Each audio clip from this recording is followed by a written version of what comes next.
retrouve sur Odozone TV pour la suite de nos Open Plateaux. Après une petite pause où nos chers camarades d'Ezeric se sont concertés et ont échangé lors d'ateliers sur l'évolution du numérique. Alors nous recevons Julien Tesser. Bonjour Julien. Bonjour. Alors vous travaillez à la médiathèque de Vitrolles. Vous êtes bibliothécaire de profession. Donc expliquez-nous un petit peu la tournure que prend la médiathèque de Vitrolles en tant qu'Éric. Donc la bibliothèque de Vitrolles actuellement dispose de plusieurs espaces multimédia. Donc elle est constituée d'une centrale et d'une annexe qui chacun dispose de leur propre espace multimédia et qui sont gérés par le secteur dont j'ai la charge. Donc là pour l'instant ce sont des espaces multimédia avec une petite vingtaine de postes. Et donc dans le cadre de la construction d'une nouvelle médiathèque, il s'agit qu'on ait plus de matériel et puis qu'on développe un projet culturel un peu plus étoffé autour de la médiation, autour d'usages du numérique, voilà, divers et variés. Dépasser juste l'accessibilité de l'outil et aller vraiment plus dans la pratique, quoi. Du coup on parle pas mal avec le numérique de la mort du papier. Comment on sauve une bibliothèque,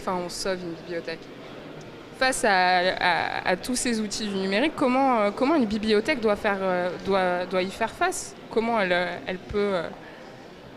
Il y a plusieurs aspects. Déjà, il n'y a pas de...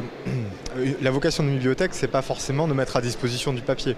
Le papier est un des supports qu'une médiathèque met à disposition. Maintenant, c'est sûr que le modèle des médiathèques repose plutôt sur des documents physiques que sur des documents numériques, traditionnellement. Donc là, on a un premier problème, c'est qu'on a beaucoup de personnel des médiathèques qui ne sont pas formés à l'utilisation et à la valorisation de ces ressources, à leur sélection, à leur acquisition aussi, donc ça c'est un premier problème. Et ensuite, il faut voir le numérique comme faisant partie des collections des médiathèques. Donc là, ça sous-entend que maintenant, il faut réfléchir à comment est-ce qu'on met en valeur, comment est-ce qu'on acquiert tous ces nouveaux supports-là. Donc ça veut dire qu'il faut réfléchir d'une part effectivement aux espaces multimédia in situ. Il faut penser à tous les terminaux publics, donc comment est-ce qu'on met à disposition cette information dans les médiathèques, mais de façon mobile. Et ensuite, il y a l'aspect à distance, donc les ressources à distance. Donc ça fait partie des dossiers que je porte aussi là-dessus. Le grand défi à relever, parce que ça coûte très cher notamment, c'est de pouvoir offrir au public des médiathèques des ressources sans forcément qu'ils se déplacent à la médiathèque. Donc de toute façon, il n'y a absolument pas d'opposition entre bibliothèque physique et ressources numériques. Au contraire, par contre, la question c'est de savoir comment on les intègre, comment on les sélectionne bien sûr.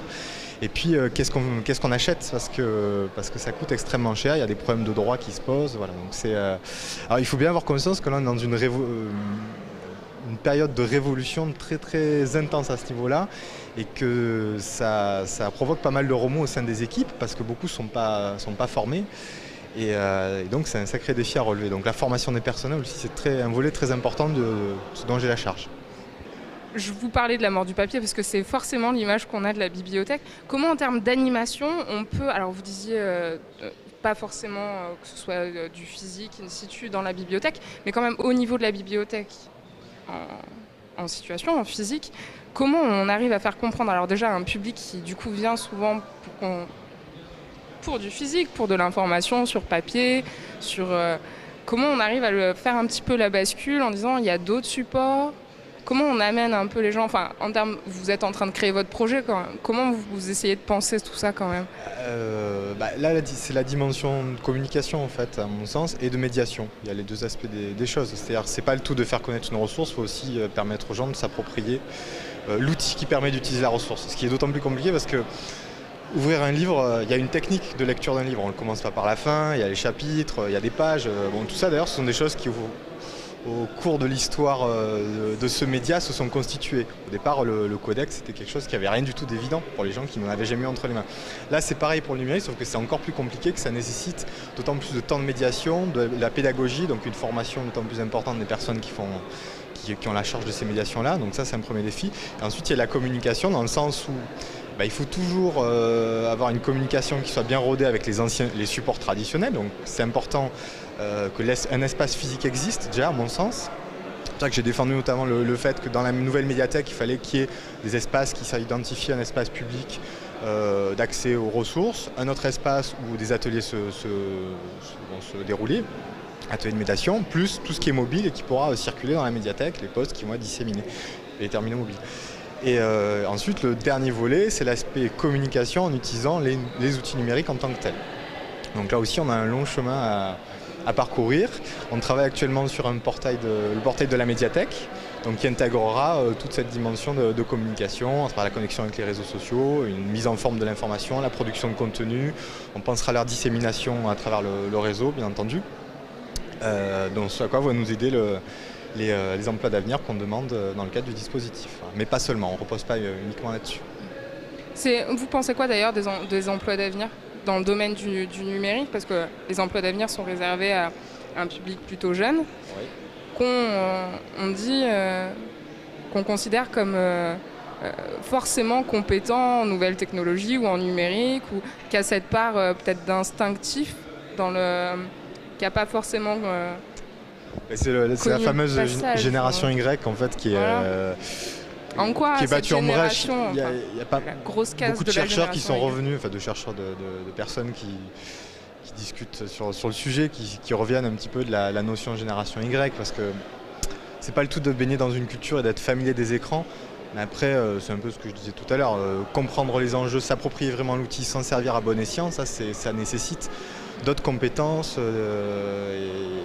des valeurs, une éthique, c'est beaucoup plus compliqué. C'est intéressant parce que cette génération Y, la grosse case de la génération Y, après c'est pas forcément évident dans tous les cas, on va l'appeler comme ça. L'échange avec d'autres générations qui ont peut-être plus conscience du passage qu'il y a eu du numérique, en quoi cet échange-là est important. C'est naturel, c'est déjà ça qui est positif. Et puis il y a une dimension de facilité. Pour eux, c'est quelque chose dans lequel ils ont baigné. Moi, je sais que quand je dispense des formations à des usagers, je parle toujours du moment où j'ai découvert l'outil, pour expliquer que j'étais vraiment comme la poule devant un couteau, quoi. Ouais. Et c'est vrai que je me rends compte d'ailleurs que je fais partie des dernières personnes qui ont vécu cette transition-là. Notamment la plupart des jeunes qui vont naître dans cette société, qui sont nés déjà, la génération Y, c'est ça, c'est la première génération qui est née depuis tout petit avec ces outils entre les mains. Pour autant, ouais, ça veut pas dire que tout est inné. C'est vrai qu'il y a un certain nombre de points sur lesquels c'est beaucoup plus facile. Et c'est vrai que je pense que ces emplois d'avenir-là peuvent aider. Il peut y avoir un échange de compétences entre les personnels qui sont déjà dans les médiathèques et un peu moins férus de ces technologies-là, et puis ces nouveaux agents-là, qui eux aussi ont beaucoup à apprendre des anciens, quoi, voilà. C'est ça. Voilà. Après, là, je sors de la table ronde autour de justement de l'intégration de ces emplois d'avenir, et bon, il y a quelques zones d'ombre quand même sur les possibilités de formation, dans la mesure où on est sur des jeunes qui n'ont pas de qualification. Moi, je me pose un petit peu des questions parce que ça suppose quand même des compétences et des savoirs quand même en matière de recherche documentaire. Je prends un exemple qui est assez poussé en médiathèque. C'est pas évident quand même de faire de la recherche documentaire quand on n'a pas tout un bagage culturel derrière. Donc voilà, après, il y a quand même pas mal de choses qu'on peut faire malgré tout avec des gens de bonne volonté, on va dire. Oui. Voilà. Après, le dispositif verra bien les zones d'ombre à éclaircir, mais c'est vrai que ça paraît intéressant de se dire... Après, oui, c'est vrai que le niveau de qualification, du coup, pose des questions. Mais... après, je pense que c'est une démarche il y a quand même 3 ans. Il y a, je pense que la région a l'air de prendre conscience. Là, il y avait un intervenant, M. Plisson d'ailleurs, qui prenait conscience, prenait le premier à bras le corps, bien conscient qu'il fallait qu'il y ait des référentiels, que des formations correspondent aux référentiels métiers qui avaient été proposés, sachant qu'autant côté privé que public, l'offre n'est pas encore toujours là. Donc je suis confiant. Et qu'est-ce qu'on peut vous souhaiter alors pour ce projet de médiathèque de mieux? De mieux, c'est qu'elle ouvre à temps, dans les meilleures conditions possibles. Pour quand du coup?